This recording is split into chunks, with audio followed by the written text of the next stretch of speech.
कहानी की शुरुआत 1914 में मिस्र के पिरामिडों पर एक पुरातत्वविद को दिखाए जाने से होती है। एक ड्राइंग के माध्यम से ये पता चलता है कि दुनिया जल्द ही खत्म होने वाली है। वहीं मौजूद एक पुलिसकर्मी इस बातचीत को सुन लेता है। वो नहीं चाहता कि ये जानकारी दुनिया तक पहुंचे, इसलिए वो पुरातत्वविद के पानी में जहर मिलाने की कोशिश करता है।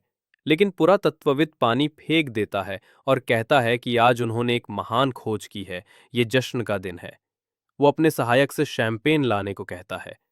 इसी बीच पिरामिडों के पास एक विशाल विदेशी एलियन जहाज उतरता है, जिसमें से बड़े रोबोटिक एलियंस बाहर निकलते हैं। वे स्फिंक्स पिरामिड में प्रवेश करते हैं, एक अजीब सी चाबी डालते हैं और पिरामिड खुल जाता है। वहां खड़ा पुरातत्वविद जो कुछ भी देखता है उससे आश्चर्यचकित और परेशान हो जाता है और एक ही सेकंड में वो बेहोश हो जाता है। जब एलियन पिरामिड में प्रवेश करता है तो चारों कोनों पर हवा में तैरते हुए चार पत्थर होते हैं। ये चार पत्थर चार अलग अलग तत्वों का प्रतिनिधित्व करते हैं: हवा, पानी, पृथ्वी और आग। वहां मौजूद पुजारी एलियन से कहता है कि वे इन तत्वों को नहीं ले जा सकते। यदि वे उन्हें ले गए तो दुनिया नष्ट हो जाएगी। एलियन जवाब देता है, हम इन तत्वों की खुद रक्षा करेंगे, अन्यथा दुश्मन उन्हें यहां से हटा सकते हैं। जब पृथ्वी को इन तत्वों की आवश्यकता होगी तो हम उन्हें वापस धरती पर ले आएंगे। पुरातत्वविद का सहायक, जो पहले से ही वहां मौजूद था, इन सब से डर जाता है। वो एलियन पर गोली चलाता है, लेकिन गोली पिरामिड से टकराती है और पिरामिड बंद होने लगता है। एलियन तेजी से बाहर निकलने की कोशिश करता है, लेकिन उसका आकार बहुत बड़ा था। वो बाहर नहीं निकल पाया। जब उसे एहसास होता है कि वो बच नहीं सकता, तो वो पिरामिड पुजारी को सौंप देता है। वो एक चाबी भी देता है और कहता है कि इन सभी बातों के बारे में अपने उत्तराधिकारियों को बताते रहना। ये एलियन यहीं फंस जाता है, जबकि उसके साथी 5 तत्वों को लेकर चले जाते हैं। इसके बाद फिल्म 300 साल आगे बढ़ती है। हमें 2214 के दृश्य दिखाए जाते हैं। एक आग का गोला तेजी से पृथ्वी की ओर आता हुआ दिखाया जाता है। एनएसए इसे नष्ट करना चाहता है। पुजारी कहता है, जल्द ही कुछ एलियंस 5 तत्वों के साथ पृथ्वी पर आएंगे, जो दुनिया को बचाएंगे। ये पुजारी 1914 में दिखाए गए पुजारी का वंशज था। राष्ट्रपति को पुजारी पर विश्वास नहीं होता। वो आग के गोले के पास छोटे अंतरिक्ष यान भेजते हैं ताकि पता लगाया जा सके कि वो वास्तव में क्या है, एक अंतरिक्ष यान है या उसके अंदर कोई एलियन है। आग का गोला इतना गर्म था कि अंतरिक्ष यान उसके पास नहीं जा सका। इसके बाद राष्ट्रपति आग के गोले को नष्ट करने का फैसला लेते हैं। उसकी ओर छोटे रॉकेट लॉन्च किए जाते हैं, लेकिन आग का गोला आकार में काफी बढ़ जाता है। ये मानव अंतरिक्ष यान को भी अपनी चपेट में लेकर नष्ट कर देता है। राष्ट्रपति रोनास और अन्य लोग ये सब देखकर अत्यधिक भयभीत हो जाते हैं। इस बीच एक और अंतरिक्ष यान पृथ्वी की ओर आता है, जिसमें वही एलियंस हैं जिनसे हम 300 साल पहले मिले थे। क्योंकि वे जानते हैं कि खतरा पृथ्वी के करीब आ रहा है, इसलिए वे पृथ्वी के 5 तत्वों को ग्रह पर ला रहे हैं। उनके पृथ्वी पर पहुंचने से पहले दूसरे ग्रह के छोटे एलियन जहाज उन पर हमला करते हैं, जिससे अंतरिक्ष यान नष्ट होने लगता है। दूसरे ग्रह पर मौजूद एक आदमी, जिसका नाम जोर है, उसके पास कुछ लोग आते हैं और कहते हैं, हमने आपका काम पूरा कर दिया है, उस एलियन जहाज को नष्ट कर दिया है और उसमें से वो सब निकालेंगे जिसकी आपको जरूरत है। वो एक अच्छा इंसान नहीं था। इंसानों को दुर्घटनाग्रस्त एलियन जहाज से एक एलियन हाथ मिलता है, जिसे वे एक मशीन में डालते हैं और उसके डीएनए की प्रतिकृति बनाते हैं ताकि उसे फिर से बनाया जा सके, जिससे एक मानव एल्ड की एलियन बनती है जिसका नाम लीलू रखते हैं। होश में आते ही वो बहुत डर जाती है। वो एलियन भाषा बोलती है, ये लोग समझ नहीं पाते। जब सैन्य जनरल बातचीत शुरू करने के लिए उसकी ओर बढ़ता है, तो वो भागने की कोशिश में जोर से शीशे पर वार करती है और उसको इंजर्ड करती है। जब लड़की सुरंगों के माध्यम से बाहर की दुनिया में निकलती है, तो वो सदमे में आ जाती है, क्योंकि वहां बहुत अधिक ट्रैफिक था। कारें हवा में उड़ रही थी और इमारतें बादलों से भी ऊंची थीं। इससे पहले कि कोई उसे पकड़ने के लिए उस तक पहुंच पाता, वो एक कार पर कूद जाती है। ये एक टैक्सी ड्राइवर था जिसका नाम कॉर्बिन था। वो उसे ये बताने में कामयाब हो जाती है कि उसे पुलिस से बचाया जाना चाहिए। वो बार बार प्रेस ट्रूबिंडो नाम दोहराती रहती है। इसे समझते हुए सरकार तुरंत उनकी कार को इल्चाती है और उसे पुजारी के स्थान पर ले जाती है। जांच करने पर वे शरीर पर एक विशिष्ट प्रतीक पाते हैं जो पांचवें तत्व का प्रतीक था, और वे इसके महत्व को समझते हैं। मैं पांचवां तत्व हूं। ये पांचवां तत्व दुनिया को बचाने के लिए आवश्यक है। इस बात को सबसे छिपाने के लिए वे लीलू को अपने पास रखने का फैसला करते हैं और उसे यहां लाने के लिए सरकार को धन्यवाद देते हैं। ये कहने के बाद वे कॉर्बिन को भी भेज देते हैं। थोड़ी देर बाद लीलू होश में आती है और खाना खाते समय पिछले कई सौ वर्षों का डेटा कंप्यूटर से अपने दिमाग में स्टोर कर लेती है। पुजारी उससे पूछता है कि पिछले 4 पत्थर कहाँ हैं। लीलू बताती है कि उन्हें पैराडाइज नामक जगह पर एक एलियन गायिका के पास सुरक्षित रखा गया है। ये जानकारी सेना के जनरल को दी जाती है।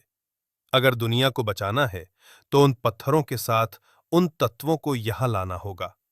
राष्ट्रपति कहते हैं कि ये खबर किसी तक नहीं पहुंचनी चाहिए। पैराडाइज एयरलाइन में किसी ऐसे व्यक्ति को भेजो जो दूसरों के लिए अज्ञात हो और पत्थरों को वापस लाने के लिए वहां जा सके। चोबे का सहकर्मी एक छोटे से कीट ट्रैकर की मदद से उनकी बातचीत सुन रहा है। अब सेना का जनरल सरकार के पास जाता है, यानी वो उसी टैक्सी ड्राइवर के पास जाता है जिसने लीलू को बचाया था, और उसे ये काम सौंपा जाता है। उसे पैराडाइज द्वीप जाने का काम दिया जाता है। इस पर सेना का जनरल बताता है कि तत्वों को लेने के लिए उसे दूसरे ग्रह की यात्रा करनी होगी। तभी दरवाजे की घंटी बजती है। वो मॉनिटर की जांच करता है और देखता है कि लीलू आई है, ये जानते हुए कि सेना के जनरल को देखकर वो भाग जाएगी। इसलिए वो सेना के जनरल और उसके सभी साथियों को फ्रिज में छिपा देता है और लीलू के लिए दरवाजा खोलता है। इससे पहले कि उनके बीच कोई बातचीत हो पाती, कुछ लोग आ जाते हैं।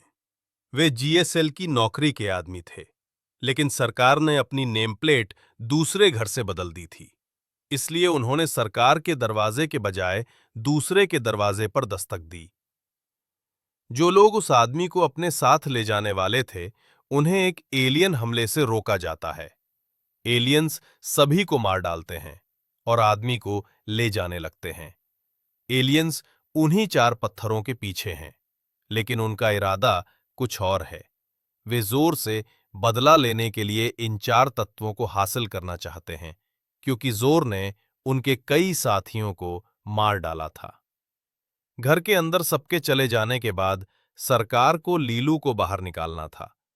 इससे पहले कि वो उनसे कुछ कह पाता, वे तेजी से उसके सिर पर हमला करते हैं, जिससे वो बेहोश हो जाता है और उसका पैराडाइज का टिकट लेकर तेजी से भाग जाते हैं। काफी देर बाद सरकार को होश आता है।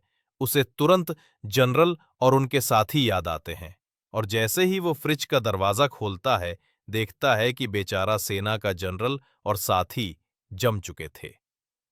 उन्हें वहीं छोड़कर वो उस जगह पर जाना चाहता था जहां अंतरिक्ष यान लॉन्च किया जाना था। ये दिखाया जाता है कि लीलू क्राइस्ट के बेटे के साथ पैटी के द्वीप की ओर जा रही थी।